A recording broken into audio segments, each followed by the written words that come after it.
कथा का नाम पिता की छाया।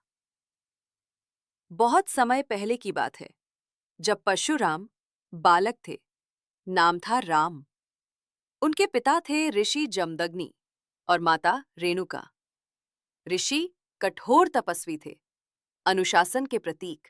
लेकिन राम राम में एक असाधारण कोमलता थी, एक ऐसी भावना जो उनके भविष्य के युद्धों से पहले किसी ने महसूस नहीं की थी।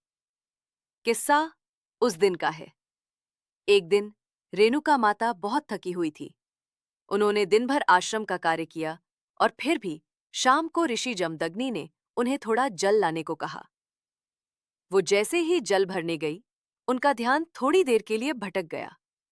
बादलों के बीच एक सुंदर चित्र बना और वो कुछ क्षण उसे देखती रह गई। जब वो लौटी तो ऋषि ने उन्हें विलंब का कारण पूछ लिया। संदेह, क्रोध और शंका, तीनों ने मिलकर ऋषि को कठोर बना दिया। उन्होंने आदेश दिया, राम, अपनी माता का वध करो। पूरे आश्रम में सन्नाटा छा गया। राम ने माता की ओर देखा। उनके थके हाथ, ममतामयी आंखें और चेहरे पर कोई शिकायत नहीं। राम के मन में भूचाल उठ गया। लेकिन पिता की आज्ञा को टालना, वो धर्म के विपरीत था। राम ने सिर झुकाया और क्रिया कर दी। लेकिन असली कहानी तब शुरू होती है, जब उन्होंने माता का सिर अलग किया। एक बूंद आंसू उनके गाल पर बह निकली। उन्होंने किसी से कुछ नहीं कहा, केवल मां की देह को अपनी गोदी में रखा और वहीं बैठ गए। रात भर बैठे रहे। सूरज उगाया, पक्षी चहचहाने लगे, पर राम की गोदी में मां की देह थी और उनकी आंखों में अब भी वही आंसू।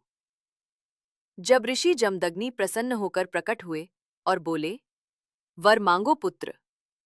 राम ने धीरे से कहा, मुझे मेरी मां लौटा दीजिए, लेकिन सिर्फ शरीर नहीं, उनकी थकान भी मिटा दीजिए।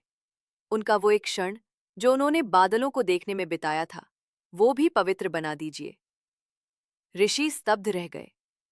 परशुराम की यही कोमलता, यही करुणा भविष्य में उन्हें एक युग का संहारक तो बनाएगी, पर ये क्षण, ये आंसू, ये मौन, यही उनका असली अवतार था। सीख: परशुराम सिर्फ क्रोध के प्रतीक नहीं थे, वो एक ऐसे पुत्र थे जिसने धर्म के नाम पर असह्य पीड़ा